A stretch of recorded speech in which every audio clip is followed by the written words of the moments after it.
Olá, seja muito bem-vindo ao universo da biologia molecular. Eu sou Eduardo Castan e no vídeo de hoje eu vou dar vida a um post do Instagram. Faz um tempinho eu fiz um post lá no Instagram que deu muita repercussão, as pessoas se interessaram, era um tema muito pertinente que eu acho que vale a pena a gente se aprofundar um pouco mais. Até porque o que eu vou falar aqui, ele é comum a todas as pessoas que manipulam DNA e RNA, ou fazem diluição de primer, e pode ser decisivo no sucesso aí do seu experimento. O tema de hoje é o seguinte: o processo de ressuspensão ou eluição do DNA, do RNA, do seu primer, você deve utilizar água ou você deve utilizar um tampão como o TE, por exemplo? Eu vou rodar a vinheta agora, você fica aí para saber a resposta dessa pergunta, para você encontrar qual é a melhor condição aí no seu experimento. E enquanto isso é aquele combo, enquanto roda a vinheta é aquele combo. Dá um like aí, compartilha, dá um comentário, curte. Ajuda o universo da biologia molecular a alcançar mais pessoas e a gente conseguir democratizar o conhecimento sobre biologia molecular. A gente se vê já já.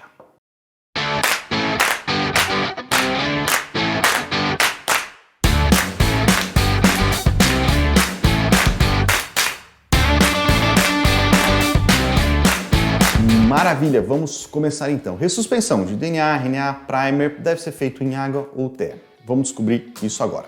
Bom, só rapidão aí, antes de eu começar aqui, explicar, se por um acaso você ainda não está cadastrado lá no site do Universo da Biomol, no www.universodabiomol.com, vai lá, deixa seu e-mail, é só deixar seu e-mail, mais nada, que eu vou entrar em contato com você quando tiver uma aula nova, quando tiver, por exemplo, um evento, está chegando um evento interessante aí sobre PCR em tempo real, eu faço as comunicações por lá, via e-mail, eu não mando spam, não fico enchendo o saco, eu vou mandar no máximo 2 e-mails por semana, geralmente é um só, mas no máximo 2 por semana, tá bom? E lá no Instagram, no @universo da Biomol, você vai ter um contato mais próximo comigo, vai ter uma informação mais direta ao ponto sobre biologia molecular, às vezes você não precisa de um tema tão aprofundado, é ali, é o lugar de você ter um conhecimento um pouco mais superficial e um contato direto comigo, beleza? Então vamos começar aqui a aula. Nós estamos dividindo essa apresentação em 4 partes. Vou falar sobre ressuspensão e eluição rapidão. Depois eu vou falar sobre um tampão importantíssimo, que é o TE, que é um dos tampões mais utilizados aí na ressuspensão e eluição de DNA, RNA e também de primer. Depois eu vou fazer algumas considerações para lá no final eu mostrar uma tabela de decisão, quando que você vai utilizar tampão, quando você vai utilizar água na eluição, na ressuspensão das suas amostras. Para você entender essa aula aqui, você não precisa ter nenhum conceito inicial, mas é importante que você entenda pelo menos o porquê que se faz a eluição e a ressuspensão, né? Tem que ter pelo menos um conhecimento superficial sobre extração e purificação de DNA e RNA. E se por um acaso você não tem, você está começando agora, não tem problema, eu estou deixando um link aqui em cima para você acessar uma aula completa. Foi uma semana inteira de aula sobre extração e purificação de DNA e RNA. Você assiste essas aulas aí, que você vai saber tudo que você precisa para entender o que eu estou falando aqui. Maravilha, vamos começar falando então de ressuspensão e eluição. Primeira coisa, uma dúvida que eu tinha, e eu confesso que eu só fui descobrir isso agora preparando essa aula, porque eu falei, caramba, existe uma diferença entre ressuspender e eluir, ressuspensão e eluição? Porque a gente usa esses termos, pelo menos era o que aconteceu comigo, utilizo esses temas aí direto, mas eu não sei, esses termos não é direto, mas eu não sei qual que é a diferença de ressuspensão e eluição. E existe uma diferença. Ressuspensão é o seguinte, ó. Ressuspensão é a ação de colocar células ou partículas, no nosso caso aqui, DNA, RNA, um primer, em suspensão novamente em um fluido. Então, a ressuspensão, no caso, ela é utilizada quando você trabalha, por exemplo, quando você faz uma extração, uma purificação, com base em fenolclorofórmio ou num trisol, que lá no final do processo, quase no finalzinho do processo, você tem o seu RNA ou o seu DNA precipitado, você precipita com álcool, com isopropanol, com etanol absoluto, gelado, na presença de grande concentração de sal, você precipita aquele ácido nucleico, ele fica ali concentrado, formando o pellet no fundo do tubo, certo? Depois de você lavar esse pellet, etc., você vai ressuspender, que é colocar aquele DNA, aquele RNA em suspensão novamente. Você faz isso ou aí com o TE ou com água. Você pode fazer com qualquer um dos dois, mas nesse processo você está ressuspendendo, colocando novamente em suspensão aquele DNA, aquele RNA, aquele primer que você, por algum motivo, ali tirou de suspensão. No processo de extração e purificação do DNA e RNA, originalmente, aquele ácido nucleico estava em suspensão, né? Lá na célula, no processo de lise celular, mas lá no finalzinho, para você poder purificá-lo, você precipitou, formou o pellet e agora vai ressuspender, colocá-lo novamente em suspensão. E a eluição? A eluição é o processo de extração de um material de outro material por lavagem com solvente. Aqui no nosso caso, é a extração do DNA ou do RNA de um outro material, que pode ser uma coluninha de sílica, aquelas coluninhas de centrifugação utilizadas para extração e purificação do DNA e RNA, ou das próprias beads magnéticas. No caso, você tem o seu ácido nucleico ou associado a essa coluna ou associado a uma bead. No final do processo da purificação, você retira aquele DNA, aquele RNA que estava preso à coluna ou à bead num processo de eluição. Então é o processo de extração de um determinado material, DNA, RNA, de um outro material, caso a coluninha ou a bead, por lavagem utilizando um solvente, que pode ser aí a água ou o TR. Então existe uma diferença. A ressuspensão, lá fenolcloroforme, o trisol, eluição quando vai trabalhar com coluna e beads. De uma maneira resumida, que é o que eu estou mostrando aqui, né? Fenolcloroforme, não vou falar do processo de extração de cada um deles, tem nessa aula que eu falei no começo, né? Nessa semana que eu falei de extração e purificação do DNA e RNA, eu já falei sobre isso aqui em detalhes. Mas lá está aqui todo o protocolo, né, de extração e purificação de DNA e RNA por meio de fenolcloroforme. Lá no finalzinho, a gente estava falando, né? A sua amostra está aqui precipitada em formato de pellet, a adição de TE, de tampão ou de água vai fazer com que esse pellet seja ressuspendido, o DNA ou o RNA que está aqui vai ser ressuspendido, aí pronto para armazenar ou para seguir para os próximos passos. Lá na coluninha de centrifugação, no último passo, você tem o DNA ou RNA já puro, purificado aqui, associado a essa membrana, e ele será eluído aí com um tampão, com água, uma solução tampão, uma solução de eluição que às vezes vem no kit. E lá na bead magnética o raciocínio é o mesmo, só que agora a amostra do DNA ou RNA está preso na bead, associado à bead e não na coluninha. E aí vai eluir com água até solução tampão, solução de eluição e assim por diante. Beleza? Então é isso daqui, nós estamos falando sobre esse último passo aqui da extração da purificação, que também é um passo, é um processo que você utiliza na hora de, aí no caso, ressuspender os primers que vêm liofilizados. Quando você compra um primer, ele pode vir em solução ou pode vir liofilizado. Geralmente ele vem liofilizado. E para você poder utilizá-lo, tem que ressuspender, né? Então também é utilizado o processo, o mesmo racional que se aplica aos primers. Só que independente que você esteja fazendo DNA, RNA, primer, qual que é o seu objetivo aqui? No processo de eluição, no processo de escolha de uma solução para ressuspender ou eluir o seu material, quais são os seus objetivos? Você tem basicamente dois objetivos principais. O primeiro deles é fazer a manutenção da integridade daquele ácido nucleico. O seu ácido nucleico estará em solução, mas apesar de estar em solução, ele não pode degradar. Ou ele tem que degradar muito lentamente no longo prazo. Então, a solução de eluição ela tem que fazer a manutenção da integridade daquele ácido nucleico no longo prazo. Meses, anos, décadas, eventualmente. Além disso, o outro objetivo é manter aquele ácido nucleico passível de sofrer uma ação enzimática, porque muito provavelmente você extraiu o DNA ou RNA, ou está utilizando um primer, e lá na frente você vai ou utilizar uma DNA polimerase, né, fazer uma PCR, pode fazer uma transcrição reversa, pode digerir aquele material com uma enzima, mas o que importa é que aquele ácido nucleico eles têm que ser passível de sofrer uma ação enzimática, que é o que você vai fazer em algum momento lá na ponta, né? Não vai deixar aquele DNA, aquele RNA parado ali, você vai utilizar ele para alguma coisa, certo? Então tem que manter a solução de eluição e ressuspensão, tem que fazer a manutenção da integridade e fazer com que esse ácido nucleico seja passível de sofrer ações enzimáticas, reações enzimáticas lá na ponta, nos passos subsequentes. E aí, no final das contas, eluir ou ressuspender, tá? Às vezes eu falar eluição aqui, ressuspensão, tá? Mas agora você já entendeu. Eluir ou ressuspender em água ou TE, ou tampão. Vamos lá. Para eu explicar isso para você, eu preciso falar primeiro do tampão TE. Eu quero falar do tampão TE porque é o tampão de longe mais utilizado no processo de ressuspensão e eluição. Tampão TE. Vocês precisam dessas informações aqui para entender. É um negócio simples, muito simples, mas você precisa entender o que é isso aqui, como ele funciona para tomar a decisão lá na frente. Tampão TE. O TE é uma sigla. O tampão TE, o nome TE vem de uma sigla, porque ele é composto basicamente de dois componentes principais. O tris e o EDTA. O tris tem esse nome louco, eu nem vou falar, EDTA também não vou falar, nem consigo pronunciar esse negócio, mas o tris, ele é um agente tamponante. O tris, que é um dos componentes do TE, ele é um agente tamponante, ou seja, ele vai fazer a manutenção do pH do ácido nucleico lá na sua solução. Isso é importante porque o pH, a manutenção do pH vai favorecer a integridade do RNA, vai permitir que ele seja utilizado lá na outra ponta, lá nos passos subsequentes por ações enzimáticas, etc. Então a manutenção, manter o pH daquele seu ácido nucleico é importante, certo? Lembra, os dois objetivos principais, integridade, manutenção da integridade e passível de sofrer ação enzimática. O tris ele tem essa função, por fazer a manutenção do pH, ele tem essa função, ele cumpre esses objetivos aí. E o EDTA? O EDTA é outra coisa, ele é um agente que é quelante de íons metálicos, o que é fundamental para a manutenção da integridade também, você vai entender aqui por quê.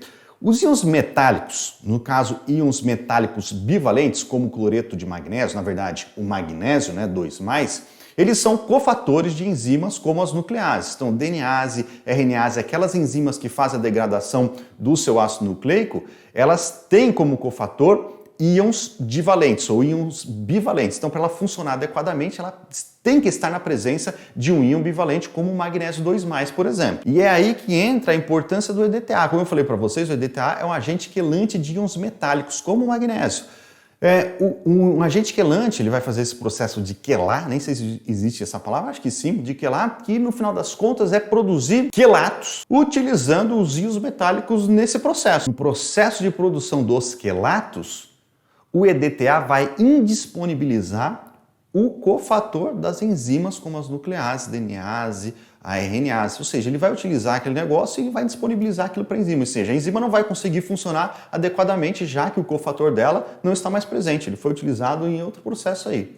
Então o tris, manutenção do pH, o EDTA vai funcionar como quelante de magnésio ou outros íons bivalentes que são os cofatores das nucleases, impedindo que elas funcionem dentro da sua amostra no longo prazo, beleza? Mas talvez você esteja aí se perguntando o que tem a ver, né? Se eu fiz a extração, purificação do meu ácido nucleico, o que tem a ver nuclease? Porque mesmo que você tenha feito um processo de extração e purificação adequadamente, seja por coluna, por BID, por fenolclorofórmio, sempre vê um pouco de proteína nesse processo. O processo não é 100% eficiente, sempre vê um pouco de proteína nesse processo. E essas proteínas que vieram no final do processo podem ser, possivelmente estão presentes ali, as nucleases.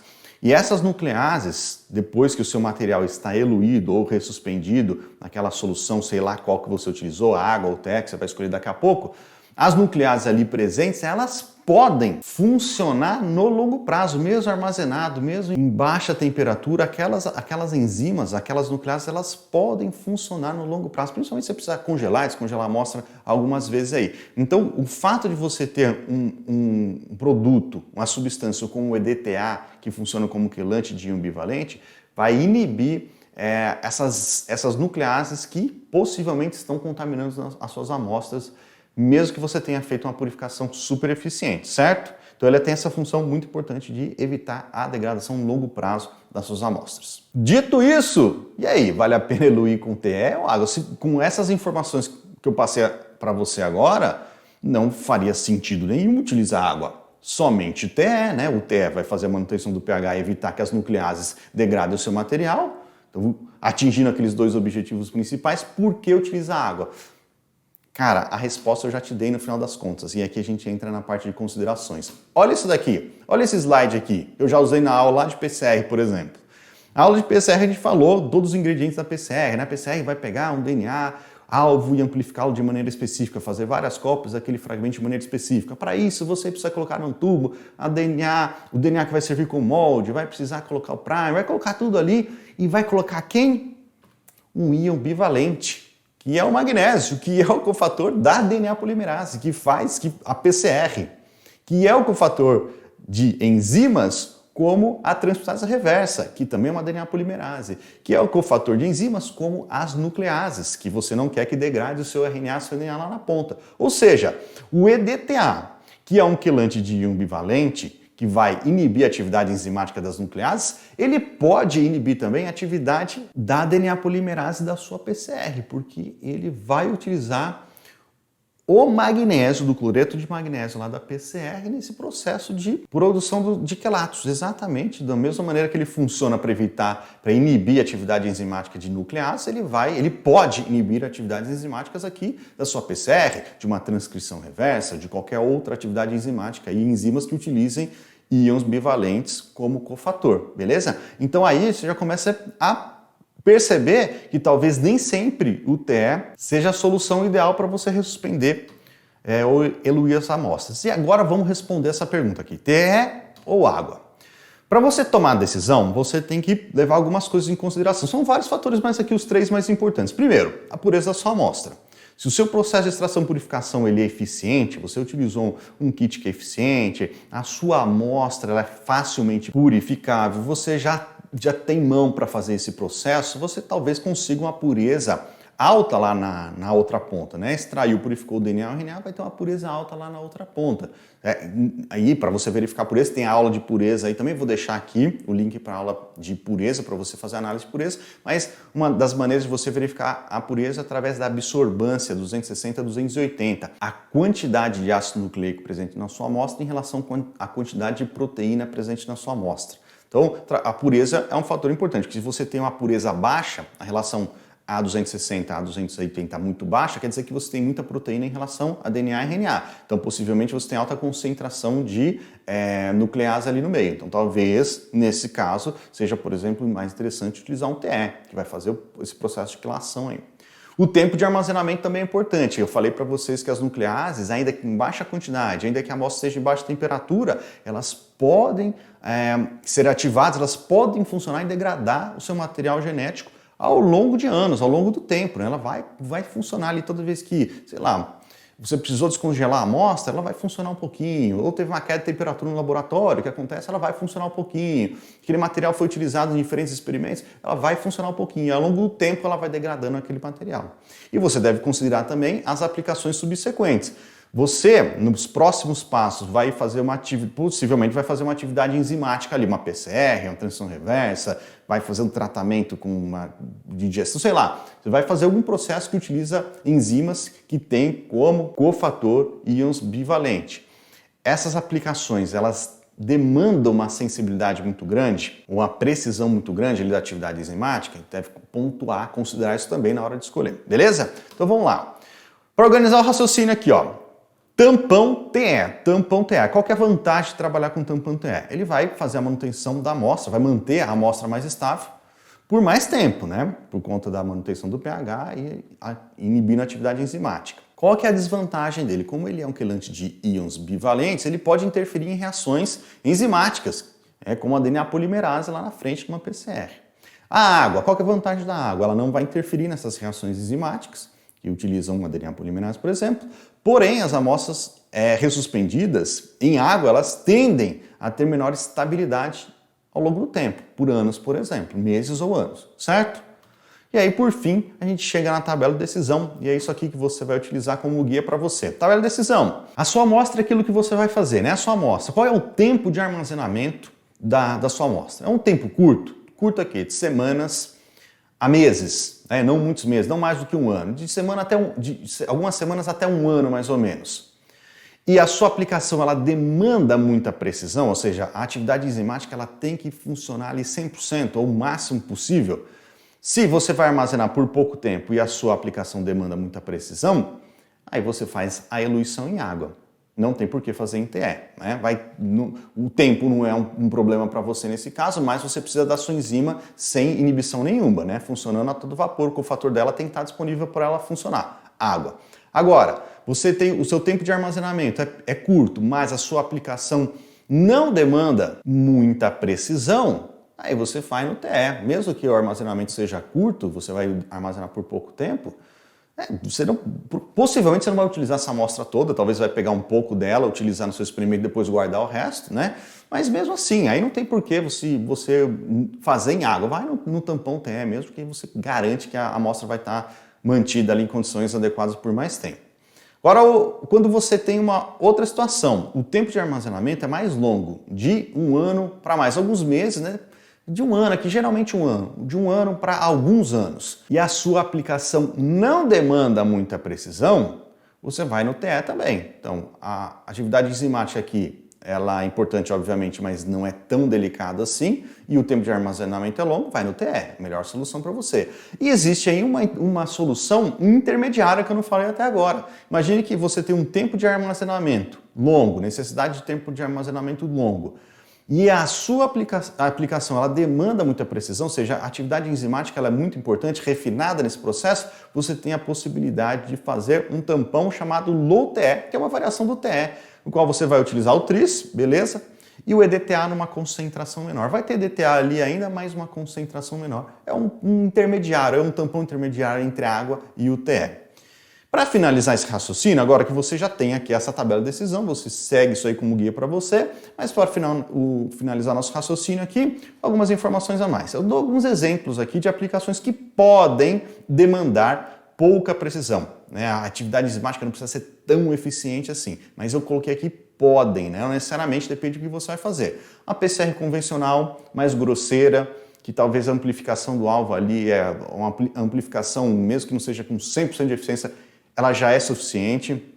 Até uma PCR em tempo real mesmo, que seja uma endpoint, aquela que é qualitativa, você não vai quantificar nada, que é muito parecida com a PCR no final das contas, também pode ser um exemplo. Talvez a digestão por enzimas de restrição, você não precisa de atividade enzimática super eficiente. Agora, por outro lado, aplicações que podem demandar grande precisão. Sequenciamento de modo geral, né? Sequenciamento Sanger, sequenciamento de nova geração, talvez aí análise de fragmento também, microarray, são aplicações que geralmente demandam uma atividade enzimática mais eficiente. Para você fazer uma solução, um tampão TS, aí você encontra na internet um monte, se você quiser saber mais detalhes, mas estou mostrando aqui para você. Uma solução TE para você ressuspender DNA vai misturar tris a 10 milimolar com EDTA a 1 milimolar, mantendo o pH dessa solução 8 mais ou menos. No caso do RNA, a mesma coisa, só que o pH é um pouquinho mais baixo, 7,5. Para você fazer um low TE, o tris mantém a 10 milimolar, só que aí o EDTA 10 vezes menos concentrado, 0,1 milimolar de EDTA. Em resumo, a escolha de água ou TE, ela pode ser um fator decisivo no seu experimento. Agora você tem essas informações, deu para entender porque ela pode ser decisiva no seu experimento e algumas considerações que a gente falou aí ao longo da aula. TE, maior estabilidade da amostra no longo prazo, só que ela tem a possibilidade de interferir nas reações enzimáticas. A água, por outro lado, tem menor estabilidade da amostra no longo prazo, mas ela não vai interferir nas reações enzimáticas subsequentes. Eu sou Eduardo Cassandro, do Universo da Biologia Molecular, eu espero que você tenha gostado desse conteúdo. Se você gostou e conhece alguém que pode se beneficiar com isso que eu acabei de falar aqui, compartilhe esse vídeo e a gente se vê aí na próxima aula. Tchau, tchau. Valeu!